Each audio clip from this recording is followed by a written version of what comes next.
You ever dance with the devil in the pale moonlight? I always ask that of all my prey. I just like the sound of it.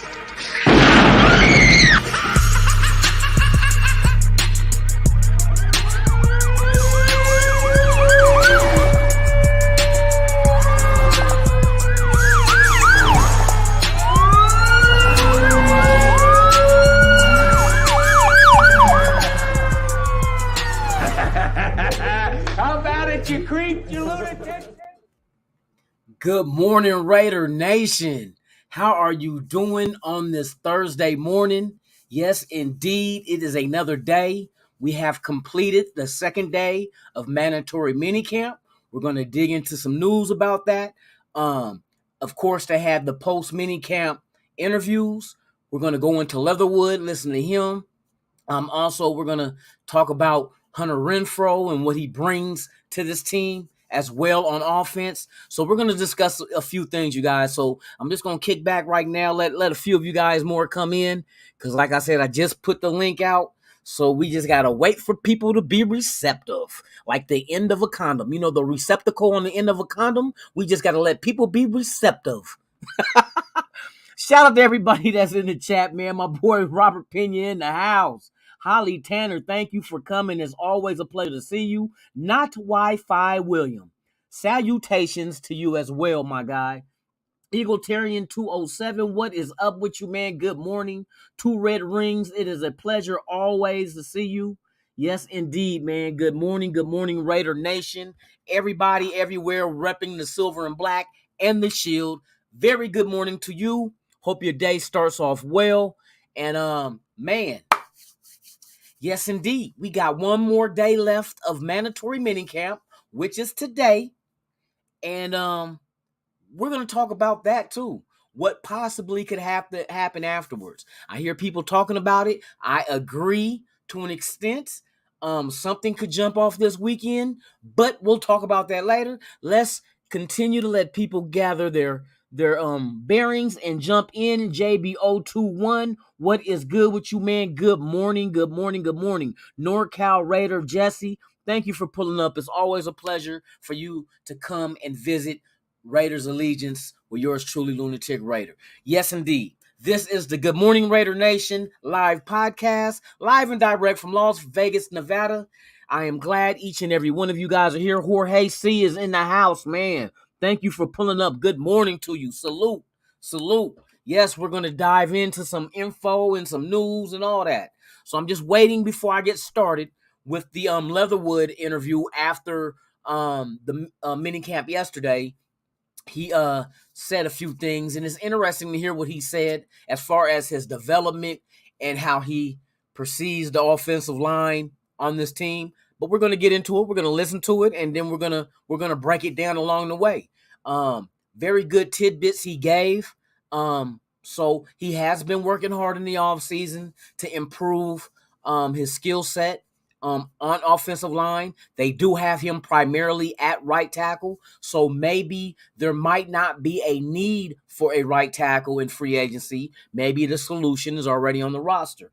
That being said, the only thing left is competition. Compete for it. You know what I mean? That's it. If you improve, then that's what you're out here doing. Hey, go get that motherfucking starting job. That's all you got to do. Go get it. Shout out to everybody out there, man, for real. Okay, so what we're going to do is we're going to jump into this right now. Let's see, we're numbers are going up a little bit. We need get some more people up in here, man. Let's get double digits. Hit that like button and subscribe if this is your first time here. Thank you. Please do that. Support this channel. Help with the algorithm so we can be this live video can be suggested to others looking for Raider content. I thank each and every one of you guys for pulling up this morning and spending your morning with me. I really appreciate it. Man, we got people here for real. Okay, so come on, let's get at least one more personal view. Let's get it to double digits. Let's go. Come on. I know we can do it because we do it every morning. You know what I mean? I know we just started and it takes a while, but like I said, I went out there and I shared a link to every Facebook group, Twitter.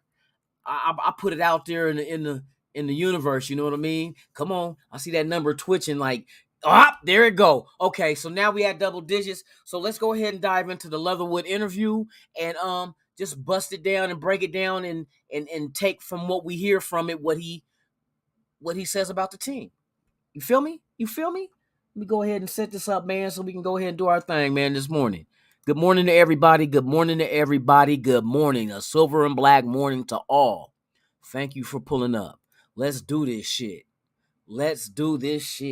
Here is Mr. Leatherwood. Last year, obviously, you played two positions to start. Oh, should I take it off? I think so. We can listen to it because I don't want these YouTube tripping. They trip off me sometimes. Positions, you know what I mean? I feel like it's all about just getting that value of versatility, you know what I mean, and being able to play wherever the team needs me and stuff like that. But it's been going great. Hey, Alex, Zero Game in USA Today. What would you say you learned from your rookie season that you put into your focus this offseason going into your second year? Let's get it. A lot. I mean, just the speed of the game, being a pro, you know, the whole 9 yards. Just last year being my first year and this year being year two, kind of like know what to expect. You know what I mean? It's not all brand new. So just building off all the things I learned last year, making them even better. Alex, were there some things during your physical training this offseason that you kind of put more attention to really get you ready for this season? Hit that right. Not necessarily. Hit that right. Being a better player and everything. So I feel like you can't be perfect at anything. Y'all see that shit? I worked everything. Hit that like, man. If I sick the dogs on you. Nah. Yeah, a couple weeks, of course, just because it's a long season. So naturally, you got to give your body a break. You know what I mean? So let's go. Spend a little time with family, but after that, hit the ground running. Were there any particular place that you went to go work out and kind of hone things? Yeah, I spent some time in Dallas and here mostly, just Dallas and here. Did you get a chance to watch some film? And yeah. What did you draw from that when you looked at when you sat down and watched yourself last year? Yeah, exactly. Just, 2 red rings. Course, we are taking that very approach for real. Really pinpointing where I could have been better and keep that money just in case. Like I said, for improvements, just in case. Of course, you're correct. Just, taking notice of the things I could have done better and things like that. So that's how I went about that. We saw Duke Manyweather post you pretty often this offseason. I know you've worked with him for a couple of years now. How has he helped you find your game in the offseason? He's helped me a lot. Just basically taking things back to the basics. You know what I mean? Not putting the cart in front of the horse, things like that. So just going back to the basics and fundamentals of O-line play, pass protection, run game, stuff like that. So just breaking it all down, that kind of thing. Okay. That's very interesting to hear from Leatherwood. Like he said, the offensive line coach, Lombardi, had him basically go back and redo technique and everything all over again. Because that's telling me whoever, and we know who it was, Cable, whoever was doing this offensive line last year was doing shit asshole backwards.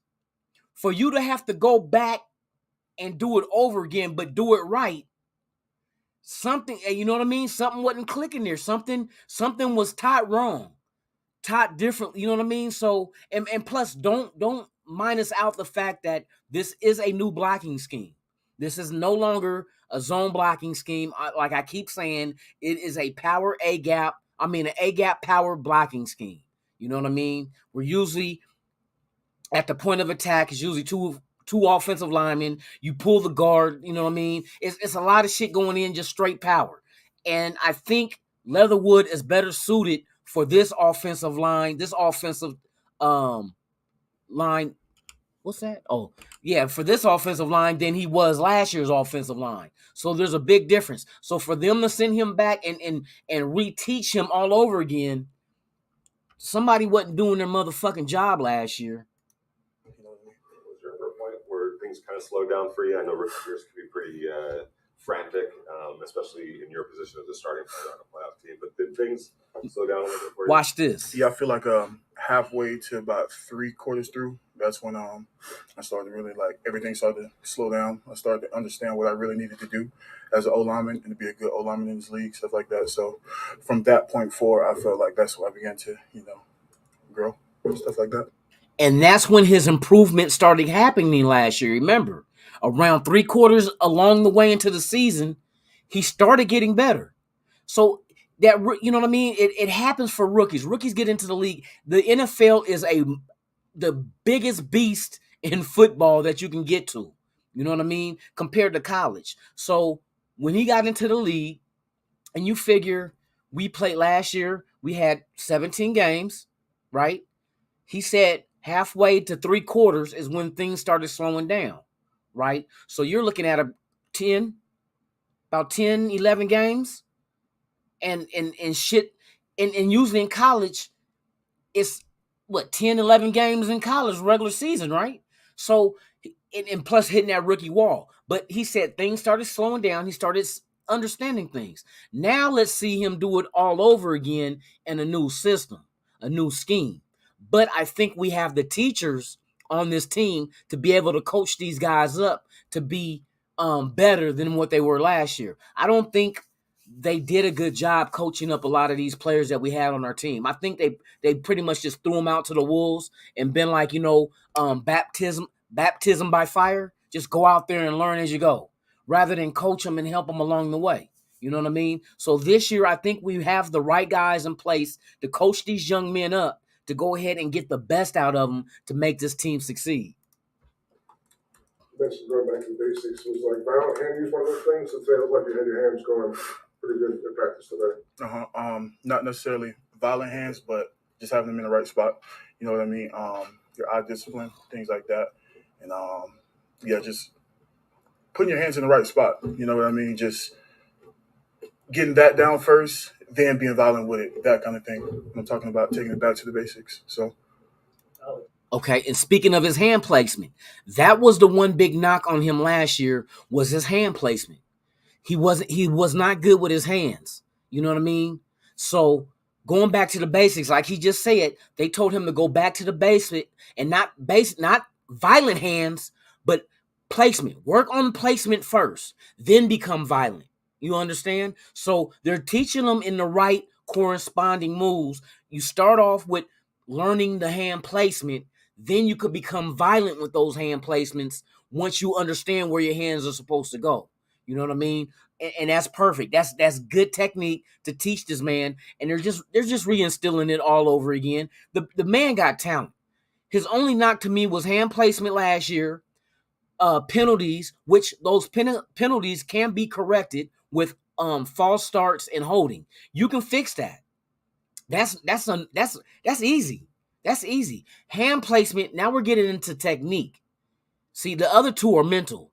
Grabbing and holding, and then false starting, not remember the snap count. That is all mental. Now we're getting into the physical placement, hand placement. So this is a very good thing to do, to send him back to the beginning and start all over again and work his way back into being a violent, with the punch. You know what I mean? That offensive punch is what you want on these motherfucking defensive linemen in this league. So his rookie year is over with. Sweep that under the rug. Now it's on to improve from last season. Willie Ramirez with the Associated Press, when we talked to Colt, we asked what he'd seen. He said one of the biggest things is that he notices that you leaned out and your work in the weight room. Did you correlate that to what you're able to do in terms of agility, footwork, maybe moving a little bit more easier on the line?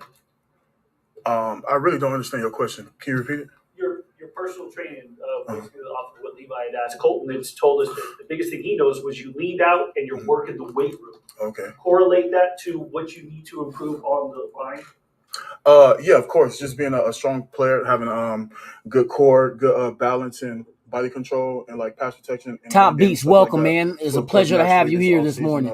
I hit the weight room hard because you can never be too strong. You know what I mean? And things like that. Cleaned up my diet a little bit and all that good stuff. Yeah. So, like they said, Colton Miller noticed that he was more lean and his work in the weight room. So, and he said what he was doing was you can never get too strong. So he's increasing his strength. He knows he's got to go up against some of the best defensive linemen in the world, which is in the NFL, and he has to face these week in and week out. So as far as your physicality on the offensive line, he needs that. That's why, like I said before previous, it's good to work on his hand placement, then allow him to become violent with the punch. You know what I mean? So his work, and he looks leaner. I seen pictures of him at the mandatory, and the dude looks good, man. Physically, he looks good. It looks like he put down the donuts and picked up the smoothies. You know what I mean? For real. Well, it's important to have a set position at some point here before training camp, kind of open to wherever the journey might take you. Like, is it important for me? No, not really, because just like I said earlier, the value of being a versatile player, you know what I mean, and just having that value to play anywhere on the line, you know, because like it just brings you that adds value to you as a player, as a teammate, you know what I mean. So it's all just contribution to the team. Yes. What are your first impressions of Mick Lombardi? Great impressions, you know what I mean? I feel like this spring has been awesome. I feel like we're just being where our feet are, you know what I mean? Not having any expectations or anything like that, but really trying to focus Michael on Guerrero, thank you for pulling up, man. It's nice to see you, man. You know Good morning. Good morning. So it's been great. With the game kind of slowing down at some point, midway through the season, later in the season. Early in the year, was it tough to kind of block out some of the outside noise that you're trying to find your footing a little bit and trying to adjust the league, and there's, everybody's talking about people all the time. Is that tough for you? Right. Yeah, of course, naturally at first it was. You know what I mean? I'm human. I got emotions, you know what I mean? I'm also prideful in what I do, in my product, you know what I mean? So at first, definitely it was a distraction a little bit, not anything crazy, but I learned to, you know what I mean, just block all that out, you know what I mean? And just be where my feet are and focus on me and getting better every day, no matter what anybody said, because my coaches, my team, my teammates, they all believed in me. I believe in myself. So, yeah. Good. Awesome. Thank you. Good shit. Like he said, his teammates and his coaches believe in him. And that's all that matters. Because that's who you play for and that's who you play with. So, we'll see. Leatherwood been putting in the work. That's no doubt. In the offseason, took it upon himself to go ahead and improve at his position. And like he said, they're teaching him multiple positions on the offensive line, which increases his value as a player, which that is true. The more positions you learn and can play, they can plug you in whenever they need you. Somebody goes down, you know what I mean? You never know what's going to happen during the season, but he's there and willing to learn whatever position and just wants to go ahead and improve his value to his teammates and his team. So that's some good shit. That's some good shit. Coach McDaniels wants a monster O-line as opposed to Cable style of having a more mobile front line. I'm glad. Hey, you're correct. Top beats, it's night and day difference. Last year's offensive line compared to this year's offensive line, what they're doing is different. You know what I mean? Which, like, what we're doing this year is very good for the run.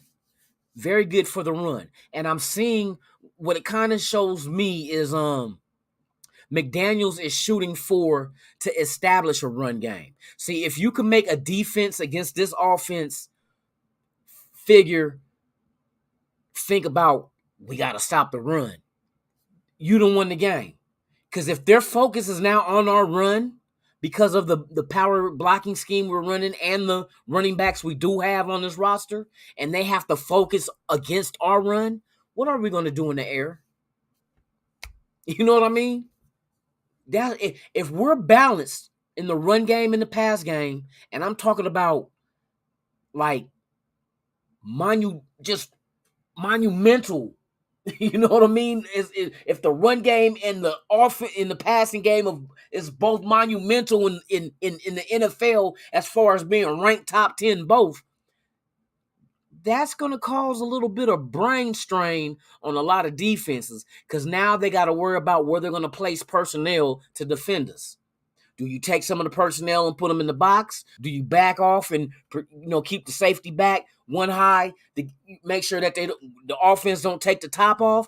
There's a lot of shit they got to worry about, and I think we're gonna have the kind of offense that's gonna put teams in a position where it don't matter what they do. It don't matter. You know what I mean? It's kind of like, fuck you, damned if you do, damned if you don't. You know what I mean?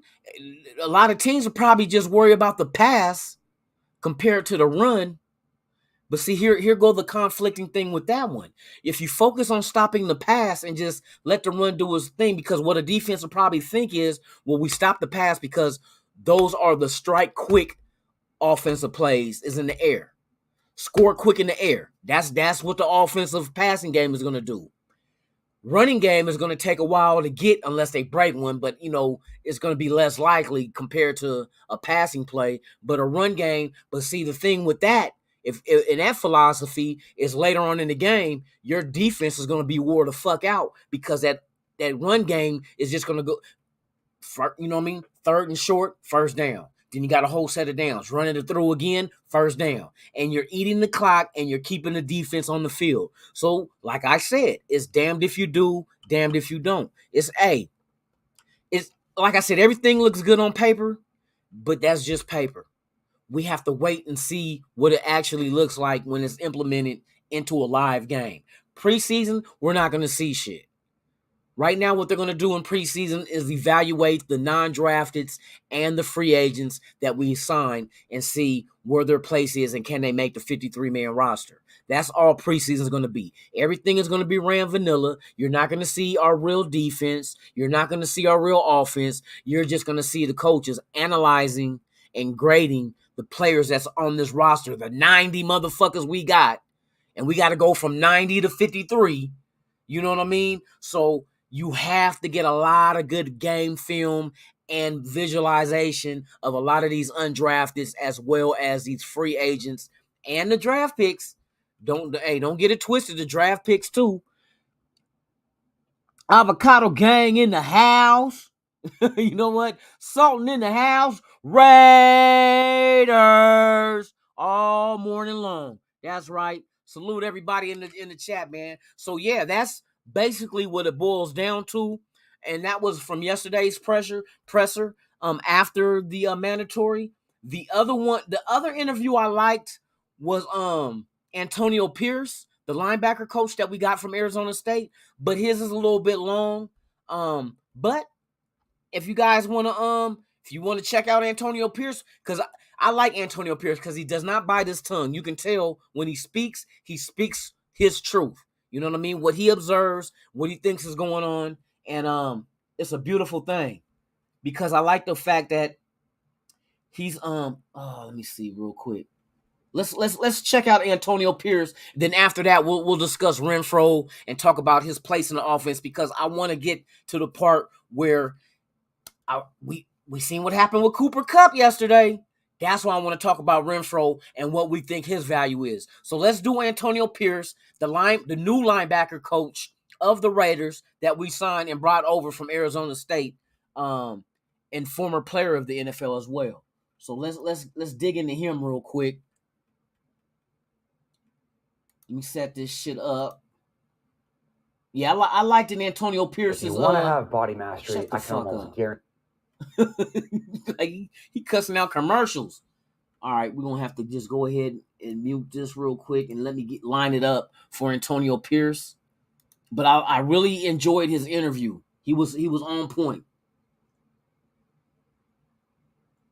He was on point, man. Right on point. All right. What was just your first thoughts on the group? Just kind of watching. All right, Antonio Pierce, linebackers coach. Good, eager group that's hungry to learn. Championship mentality, just from the work ethic, and obviously we got leadership there with Diablo, Denzel Perriman, and Jayon Brown. What's the transition coaching been like for you?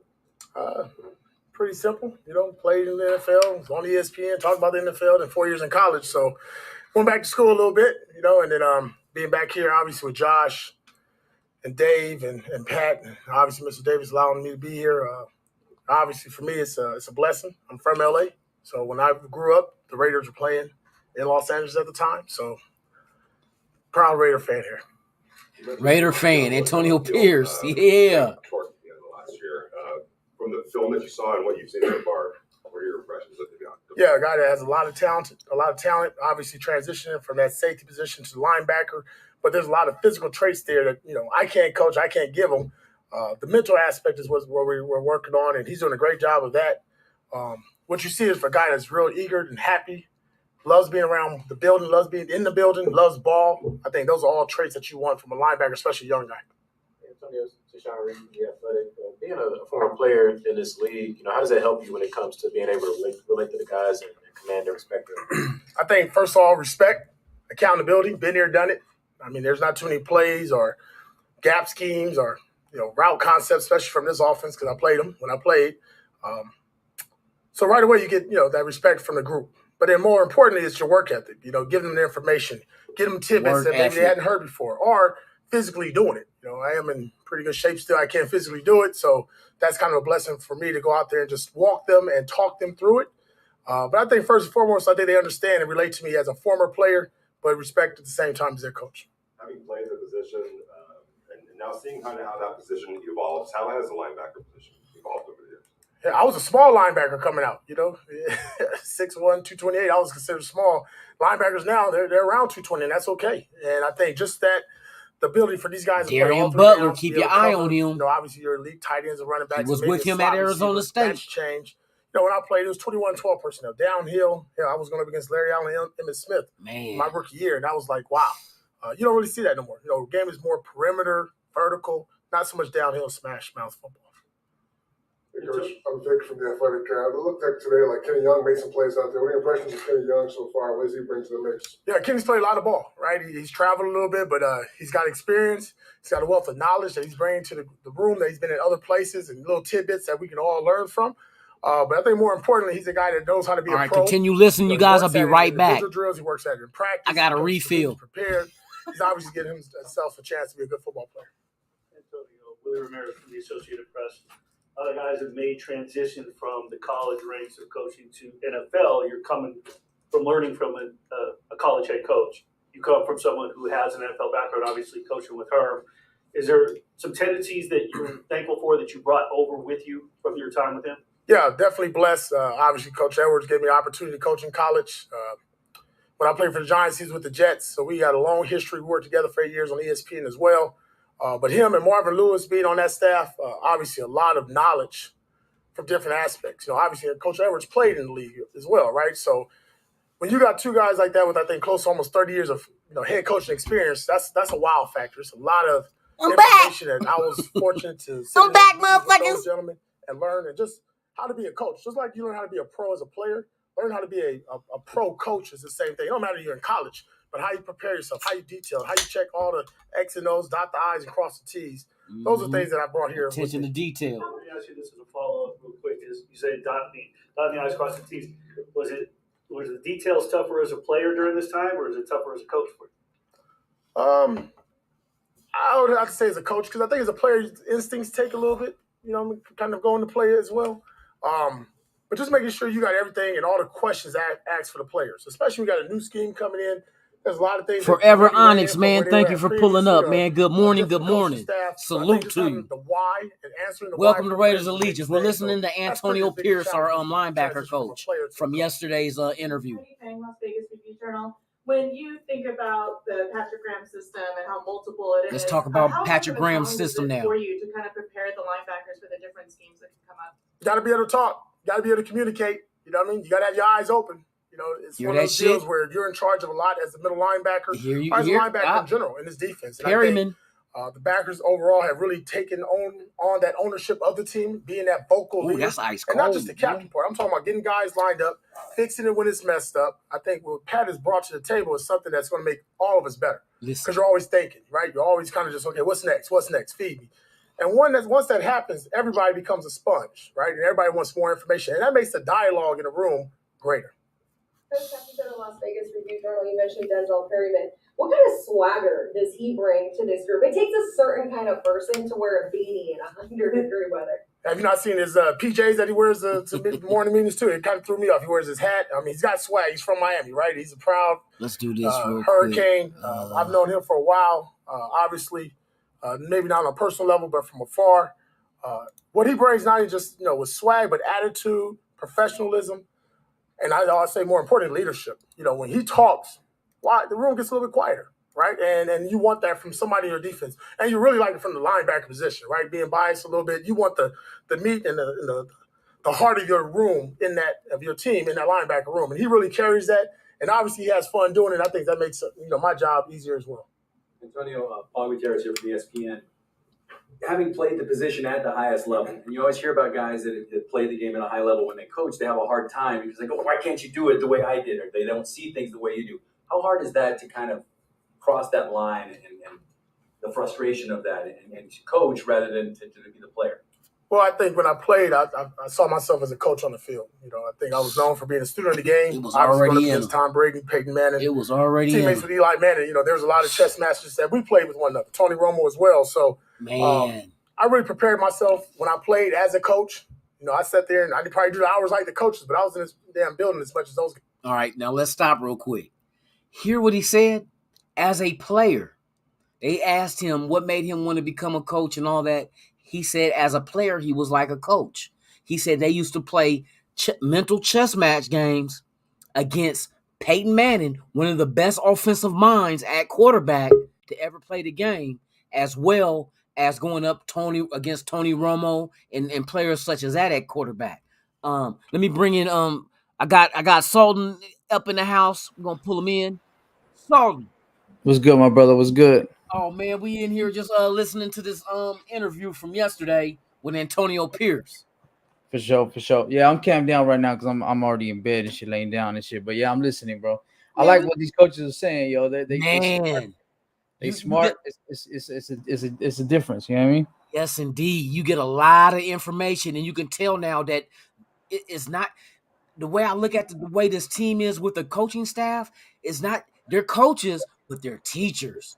Yeah, they're all teachers. Even the new guys like Antonio Pierce, like he said, he been doing this. He been like a coach on the field when he played. He said he used to like I just was mentioning. He said him and Peyton Manning and Tony Romo used to go at it, playing, like trying to outsmart each other on the field. Yep. So I'm like, and that's the same with us. I said, just imagine what our defense is going to look like when they got to go against our offense every day in practice. How much better are they going to get? Yep. That's you know what I mean? Iron sharpens iron, and that's exactly what's going to happen. Not to mention, you got all the gelling together, right, with all the coaches. Man. You got Patrick Graham, of course, the defensive coordinator, but you got Franco Com, which is a really good defensive line coach with the Panthers. Yep. You know what I'm saying? You got Antonio Pierce. I'm liking what he's saying. You know what I'm saying? He sounds like a smart dude. Yes. You know what I mean? He knows the game. You got Simmons over there from Carolina. The defensive back secondary, coach. Right?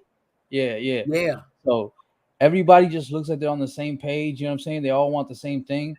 And so it's refreshing for sure. And the thing is that now I see the two sides of it. I see the front office side and I see the coaching side. Because you look at the front office side, the same exact what Ziegler has done with free agents and undrafteds, the same precision he went in and signed these undrafteds and free agents and the draft picks is the same precision that McDaniels went out there and put his staff together. Yep. You know what I mean? And I'm like, that's man. Everything was calculated. Man, from the players to the personnel, that's the shit I'm tripping off of. Like, okay, I see what they're doing. And what's the trip about the UDFAs, the undrafteds, right? Yeah. Is that they're all real high IQ players. You know what I'm saying? They're not necessarily the most well-known for their talents or whatever. You know what I'm saying? They are talented people, but they got high IQ football players where, you know what I'm saying, they have the potential to be either great or, you know what I'm saying, the risk is not too high, even if they end up being bust at the end of the day, because it's their UDFAs, right? But the reward is high. You know what I'm saying? So it's definitely good, man. It's definitely good to see. See, because the main two intangibles that I see with these players, like you said, one of them is IQ. The other one, it seems like all of them gives that effort also, though. Yeah. The effort they put on the field. And it's like, if you go out there and just give them 100% you're going to do better than the guy that was born with natural talent but takes plays off. You know what I mean? And we done had them kind of guys on this team already. You know what I mean? Cooper. But taking plays off. But if you got a guy that just going hard, like Max Crosby type of guys, and it seems like that's the kind of guys they went out and drafted and signed. Guys that's going to give you 100% every single play. And that's all you can ask for. Yeah. That's all you can ask for. But I like that, man. I'm getting excited, man. I'm getting kind of moist. I hear the autumn wind in the background. Man. You feel me? You feel me? It's a dynasty, yo. Yeah, hey, but Bryce Crosby, though, he might be the UDFA guy that actually gets to start on this team. Yeah. He's a free safety / nickel. Oh. Yeah, so he's got the most upside to him from all the UDFAs, man. So I'm excited to see. That's what I've been trying to see. I always like Butler. I like Butler because I went and watched his tape, and I'm like, this guy got a real good awareness on the field on defense for the ball. He's, you know what I mean? You look at his senior stats, and it's like, 3 interceptions? Did he have like 3 forced fumbles? And they weren't large stats, but it was a lot of stats in different categories that I'm like, he's making plays. And I like him. The safety out of USC, Palomalu. Yeah, Palomalu. Yep. Man, I like him also. But like I said, they're all effort guys. They're high IQ, maximum effort. And if you get that, man, I'm telling you, that's most of your game right there. You know? But I'm excited like you are, man. I want the preseason to start now. For real. I feel you. So I can see them with my, you know what I mean, with my own eyes. It's cool to read other people's reports, mandatory minicamp. But when we go up against Jacksonville at the Hall of Fame game and we get to actually see these guys suit up and get out there on the field and do their thing, who's going to impress who? Now, let me ask you this question. Out of all the undrafteds, and we know we have specific ones that we like that might stand out, can make the team and whatnot, is there any that nobody is speaking of that you say could possibly make an impact out of nowhere and like, where the fuck he come from? Well, you know what? I'm gonna have to still go with Bryce Crosby because I feel like nobody talks about him from Ball State. He's a free range. Other dude from Ball State, yes. Yeah, he's a free range safety. You know what I'm saying? Yeah. Kind of like Trayvon Merrick. I think he has the potential to start, man. I think he's diverse and where he can play on the field. You know what I'm saying? And he's kind of like the Honey Badger a little bit. He reminds me of him a little bit. Okay. So, you know what I mean? I think definitely maybe Bam. I know a lot of people talk about him, though. You know what I'm saying? Maybe Bam. That's what was in my head right now. Bam. What's his name? Olaseni, yeah. Olasani? Man. I just call him Bam Bigelow. I just call him Bam Bigelow. Bam Bigelow. For real. Yeah, I can't wait to see him get out there on the field and see exactly, because we know he's kind of green, but with the coaches that we have to coach him up, let's see what they do with him. So I wanted to, my thing is comparing him from the first preseason game and comparing that to the fourth and see the difference. Okay, they've been working with him because look at his improvement. There's a lot of shit we got to look at that's not just on the surface let's see what we can do on offense and defense. I want to see specifically individuals. What can they do on the field, period? Yeah. You know what I mean? So, yeah, I'm excited, man. I'm looking forward to this. For real, man. It's been a long time coming that we got this excited, not over just the players, but the front office as well as the coaches too. So the totality of the whole team itself has me like I'm ready. Anything can go down this year. We can do this. The timing couldn't be more perfect, man. You know what I'm saying? You got the 20-year anniversary of the Super Bowl that we last went to against the Buccaneers. You got also the anniversary. You got the anniversary this year with the Patriots and Tuck Rule. The 21st anniversary and the 50th of the Immaculate Reception. Immaculate Reception. We play both teams, the Steelers and the Patriots in regular season. You know what I mean? So the writing is on the wall, man. It's almost like destiny, man. To come back to greatness. You're overdue. It's just like, you know, you shooting dice, you keep crapping out. You're gonna roll a 7 eventually. We really going back to commitment to excellence, man. Yes. And that's you know what? That's a good point. That is a damn good point because that's exactly what they're doing. Mm-hmm.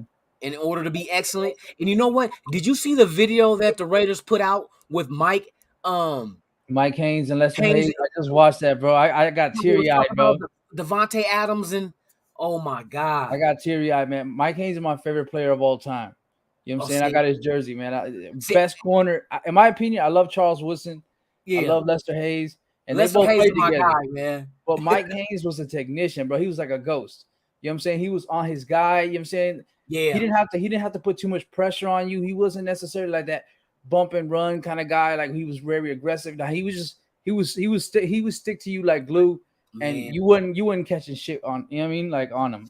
Just that team back then, man. It was and when Lester Hayes was breaking down, he said this team is being built the same way they built it back then. And I'm like, oh shit. Because look how many Hall of Famers was on that team back then with the Raiders. You know what I mean? It was a shitload.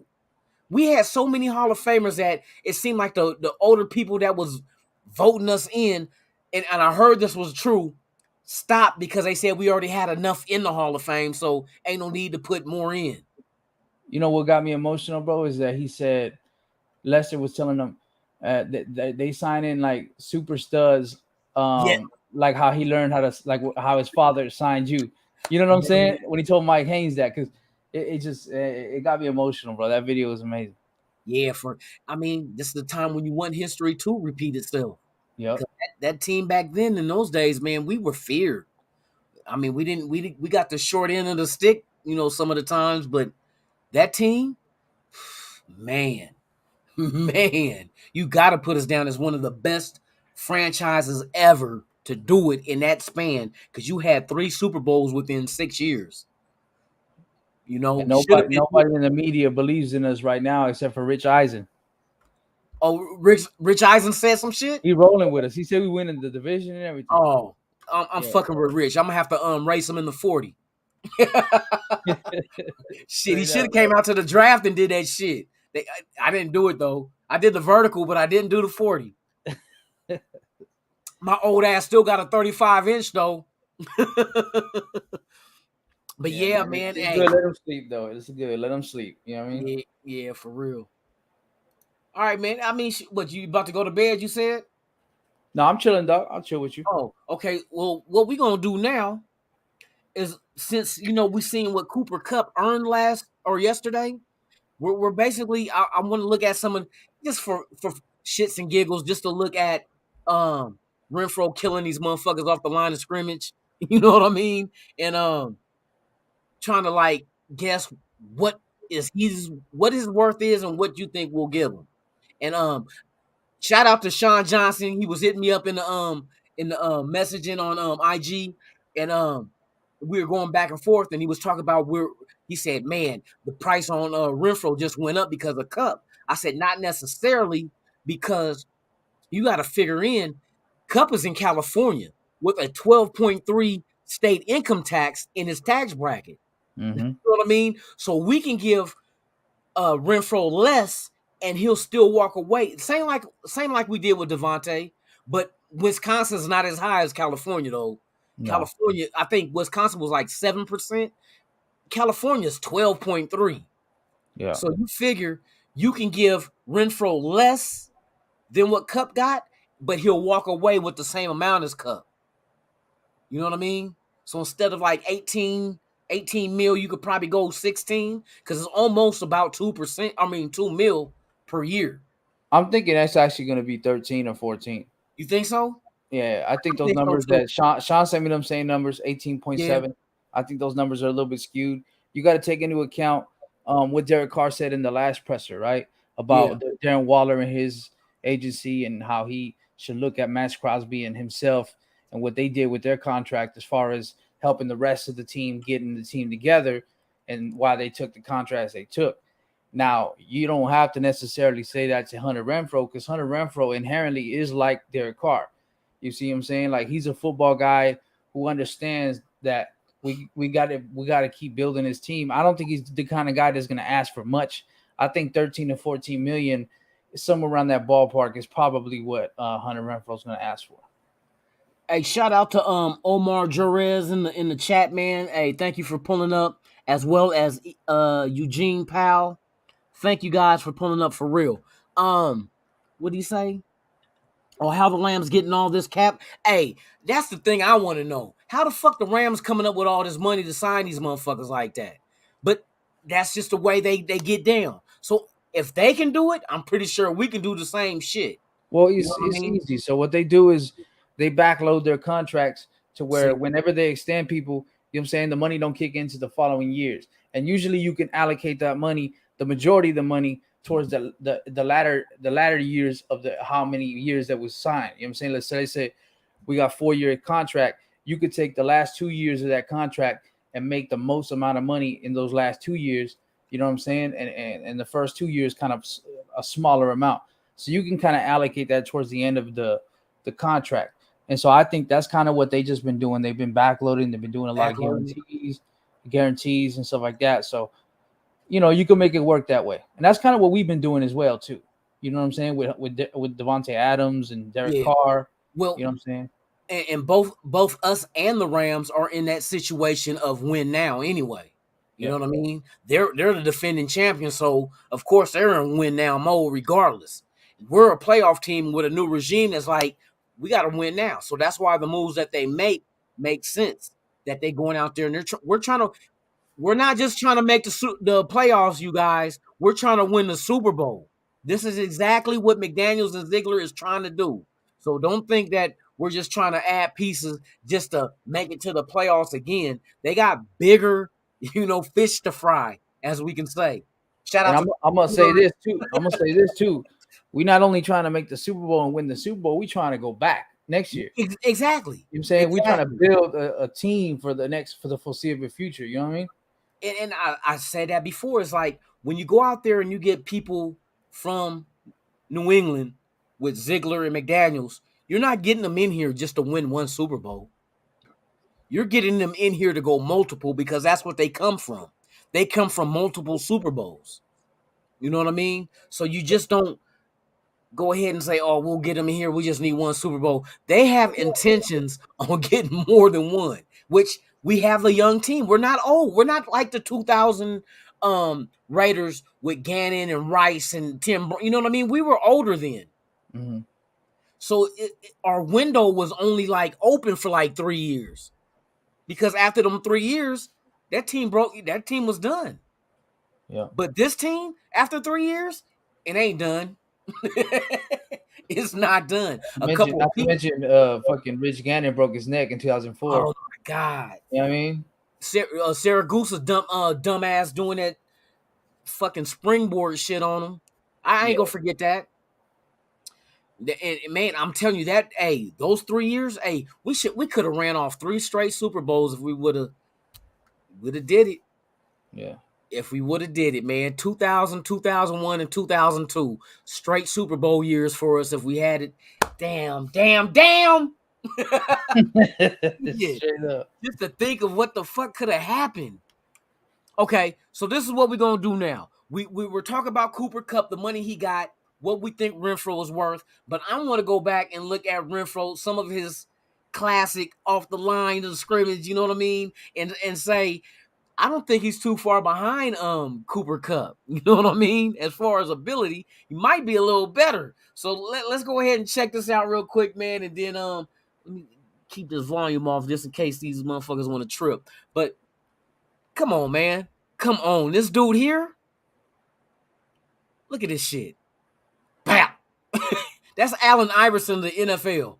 He's breaking ankles every fucking time. Look at this shit. Pow! And you just need that 5-yard separation. That's it. That stutter step and look, he got 2 of them, got right in the soft spot. Come on. This dude right here deserves his money. Deserves his money. Look at this shit. Bop. It's over. He gets you going in one direction that he's not going. Bop. This shit, man, is fucking funny because I'm like, he's killing them. Look at this shit. Know exactly where to be. Wow. That's facts. It's like no, I think there's no doubt in my mind. I would go out on a limb and say he's better than Cooper Kupp. I mean, Cooper Kupp copied his China route. You know what I'm saying? Right based off that practice with the Rams last year. I'm right with you. Yep. The only two factors that play into it, right, as to compare to Cooper Kupp's contract versus his, is that, you know, one, they're in LA, we're in Nevada where there's no state tax, right? And then two, Renfro he just seems like Derek Carr. You know what I'm saying? Like, he seems like that football guy who understands that to build a team, he's not really asking, but he don't seem like a materialistic kind of guy. You know what I mean? Like, he's a solid dude, and I think 13 to 14 million, maybe 15, is probably in the ballpark of what he might ask for. Yeah, I might agree to. I think so, because he's not that kind of guy exactly. And the one thing going good for Cooper Kupp was the MVP, right, of the Super Bowl. Yeah, so we just ain't got there. You know what I mean? But that's the one thing that they're gonna probably try to weigh in the favor of or against when it comes to how much money he deserves. But fuck it, give him. Hey, he'll get what he's deserved. Put it that way. Yeah. Because so far, what Ziegler and them been giving these guys in extensions, they got what they deserve. Max Crosby, Devontae Adams, Derek Carr. They got what they deserve, but they structured them in a way where it does not hurt the team. And I love exactly. They got what they deserve, but it wasn't debilitating to the Raiders organization. Yes. You know what I'm saying? Whereas John Gruden and Mayock would do some shit where, you know what I mean? It just you gotta know that this is a team sport. And in order for you to build the right team, you got to get everybody, you know what I'm saying, around you with talent. And so you have to allocate that money to different people. Of course, your star players are going to get the most amount of money, but you still got to fill the team up. So I think Renfro understands that just like Carr did. So, you know what I mean? Most definitely. Yep. So I'm looking forward to him getting taken care of. Shit, Waller.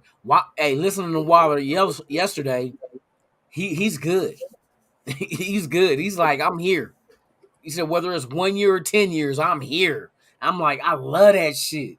I'm going to go out on a limb and say that Waller should get paid this year, even though he doesn't need to until next year because he still has another year left after this year. But the reason why I say that is because as of right now, right, the tight end market, I guess, kind of was set a little bit with old boy from the Browns. But here's the thing. Yeah. We got lucky because Travis Kelce and Kittle, they are on 5-year contracts each. So they don't have any kind of extension talks right now. But we don't know if any other tight ends is going to get paid next year. So if we do it now, you know what I'm saying, we take care of it now, Hunter Renfrow and Darren Waller's money don't kick in until next year. They still playing out this year's contract. Therefore, it doesn't really affect the cap. Therefore, we might as well take care of it now before anything happens next year to where we have to pay Waller more money. You feel me? Yeah. So because if he come out and remember, we talked about this before. If he comes out and he balls the fuck out, his price just went up. Yep. So get him, and especially in McDaniel's system, he's gonna ball because they said they've been having him watch Gronkowski's tape. So I'm like, okay, and the way I think is, I'm like, well, okay, let me ask you this with Gronk, right? If Gronk had the same athleticism as Darren Waller, would he have been a better tight end than he was or than he is now? Oh yeah, it's facts, 100%. Because Waller is like a receiver in a tight end body. You know what I'm saying? And so that's what makes Waller special is he's so difficult to keep up with. You know what I'm saying? And so and with the size and everything, but also with the speed. Yep. You know what I mean? Is faster what makes than a linebacker and bigger than a corner. So they got a dilemma on defense to guard him. Yeah, hey, dude, we got something special in the works, man. I mean, from the way we look at it, and we're from the outside looking in, but we're observing it correctly by it's going to be matchup problems. It's going to be matchup problems on defense. Because I'm sitting here watching fucking Renfro like, damn, he gets to play in between Waller and fucking Adams doing what he's doing. It's gonna be incredible to see, man. My God. Yeah. Are you serious? He gets to play with these dudes like this, like an arcade game, while everybody the doubles elsewhere. They wondering if it's gonna be a linebacker or a corner on Waller. So while they trying to figure this shit out, look, he falling in between the gaps, breaking ankles off the line of scrimmage. That's the white Allen Iverson of the NFL. He's Good shit. For real. That's the white Allen Iverson off the line of scrimmage. He's killing them. Yeah, man, I like this shit. I like this shit a whole lot, for real. So I'm excited. I see the direction we're going, but like I said, as a fan, I can't wait till the preseason. Hey, you need to get one of them cheap flights to Vegas for a preseason game because the tickets is on the low. I'm saying, man, but we'll see. We'll see what God has in store for me. If any game you come to, hey, the Patriots one would be nice in the preseason. The last one, that's the last game to observe. It's gonna be special. Man, on was it a Friday night too? Is that game? Hey, yeah, I mean, hey, I'm going to 2 of them home games for sure. I got to do some analysis on these undrafteds because oh my goodness, I'm so excited, dude. It's been a long time. Top Beats is in the house. So Waller is going to eat this year. Hey, Waller is, and this is the thing with this. I think they're all going to eat off of each other because as soon as a defense try to switch up, like if they want to double Adams and then Waller start tearing their ass up, and then they're going to have to figure out to start doubling him instead, and then Adams fuck him up. It's hard for a defense to try to really be accountable for everybody on our offense. It's just one of them things. It's like being a kindergarten teacher and you go on a field trip. 2 of them little bastards are going to be, where the fuck is little Johnny and Sarah? You know what I mean? It's hard. Renfro ain't going to ever be double covered. The reason why is last year we lost Ruggs, right? So they that really was the best receiver. So it's like now it's like, what are you doing? You got Darren Waller, you got Devontae Adams, and no shade on Renfro. He's the best slot receiver, in my opinion, in the NFL. But it's like, are you going to double cover him when you got Devontae Adams and Darren Waller there? So it's like, I don't think exactly. Yeah, and here this will add to the problems for defenses. If we get our run game in line with what the production wise compared to what the passing game could be, if the run game is the same way, then that's more problems. Because now you're just looking outside of just the receivers, like, damn, which receiver do we double, who we don't? Now you got the run game like breaking off 4 yards of carry, and it's like, what the fuck? You know what I mean? What the fuck is we gonna do? Yeah. That's why I say it is rare that you have a team that can both, and we looked this up before, guard the pass and run game. Like on one defense can do both real well.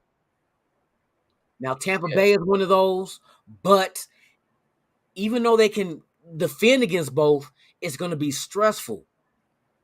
We're going to stress them to the point of they're going to make a mistake. It's just inevitable. When you have this many people you got to be worried about, because usually when you play teams, it's only a team has 1 or 2 stars on offense that you got to pay attention to. There's not a lot of teams out of 32 that has one receiver, a slot, a tight end, a running game. You don't have all that on one offense. And I compare it to, and I might go overboard. People might say, oh, you're doing too much. But it kind of takes me back to the weapons that the old St. Louis Rams, when they were winning the Super Bowl, what they had. Yeah. With Ricky Pro, and they were loaded. On offense, they were fucking loaded. It was hard to guard them. And then you brought Marshall Faulk out the backfield as a receiver too when you needed to. That was crazy. And I'm looking at all that up to put a cherry up on top, right? Mm-hmm. Of the receiving core. You also have the run game, which is going to be a heavy run game.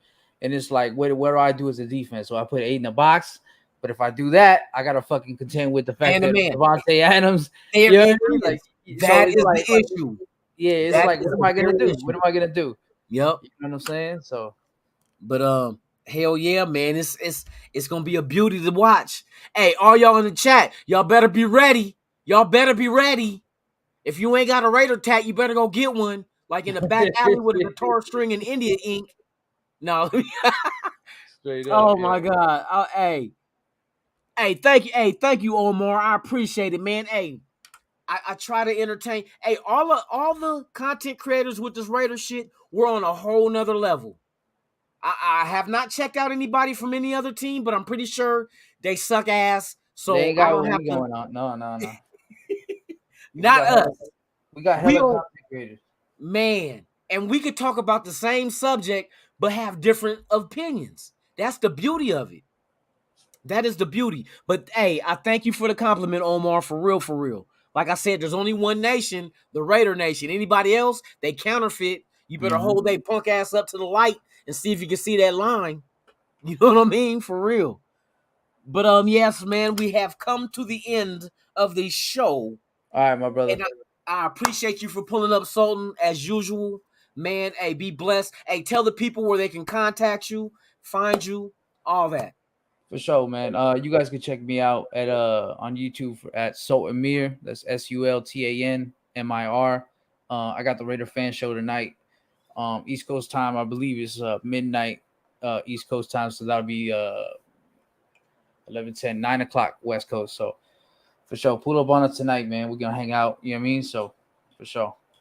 I'll be at work, but I'm gonna be in that motherfucking chat though. Hey, for real. I'm always supporting. But I thank each and every one of you guys who have pulled up today. You could have been doing anything else, but you chose to come here, and I salute you. You guys are the real MVP. You know what I mean? Like I always say, without you, there's no me, and without us, there's no nation. There's only one nation, and that's the motherfucking Raider Nation. You feel me? So good morning. May your guys' morning be blessed. Enjoy your day. Make sure your coffee is hot, your eggs is warm, and I'm about to bust a rap, but I ain't gonna do that shit. But anyway, enjoy y'all morning, man. I appreciate it, and we will be back tomorrow morning at 7 a.m. Pacific, 10 a.m. Eastern. Raiders Allegiance is the channel. Lunatic Raiders, your host.